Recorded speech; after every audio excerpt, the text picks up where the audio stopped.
Hello everyone, welcome back to my channel soulmates. আজ আমার বান্ধবীর বিয়ে, তাই বসে পড়েছি রেডি হব বলে। নবারুণ আর দুষ্টুকে বাইরে পাঠিয়েছি ফুল কিনে আনার জন্য। ওই ফাঁকে আমি মেকআপটা সেরে ফেলবো। যদি দুষ্টু চলে আসে তাহলে আবার ওর সামনে মেকআপ করাটা খুব চাপের হয়ে যাবে, কারণ ও সব কিছু ঘেটে ঘ করে দেবে। যে শাড়িটা পরেছি ওটা আমার কাছে খুবই স্পেশাল, কারণ এই শাড়িটা আমি সাধের জন্য কিনেছিলাম। সাধের দিন আমি এই শাড়িটা পরেছিলাম। এখন আমি মেকআপ করব ঠিকই, কিন্তু মেকআপের অর্ধেক জিনিসই আমার কাছে এখন নেই। ফাউন্ডেশন এক্সপায়ার হয়ে গেছে আর নতুন করে কেনা হয়নি। তোমরা আমাকে একটু ভালো দেখে কোনো ফাউন্ডেশন সাজেস্ট করো যেটা অক্সিডাইজ হয় না।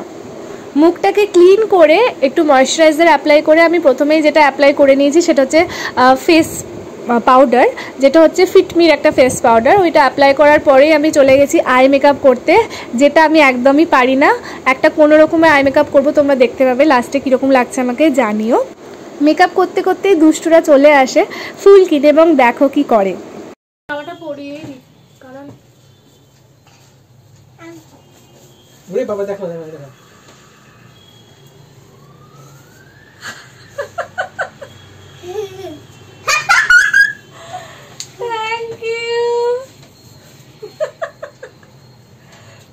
থ্যাংক ইউ মামা, লাভ ইউ। দেখলে তো কি পাকা হয়েছে। ওকে এখনো রেডি করায়নি, আমি রেডি হওয়ার পরে ওকে রেডি করিয়ে দেবো, দিয়ে বেরিয়ে যাব। এখন আমি করছি আই মেকআপটা, মোটামুটি এখনো কমপ্লিট হয়নি। এখন হয়ে গেছে, আইলাইনার কাজল সব পরে নিয়েছি, এবার মাস্কারা লাগাবো।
এই যে আমাদের ব্রাইড পূজা আর রাহুলদা, আমরা যখন যাই মোটামুটি এদের বিয়ে শুরু হয়ে গিয়েছিল।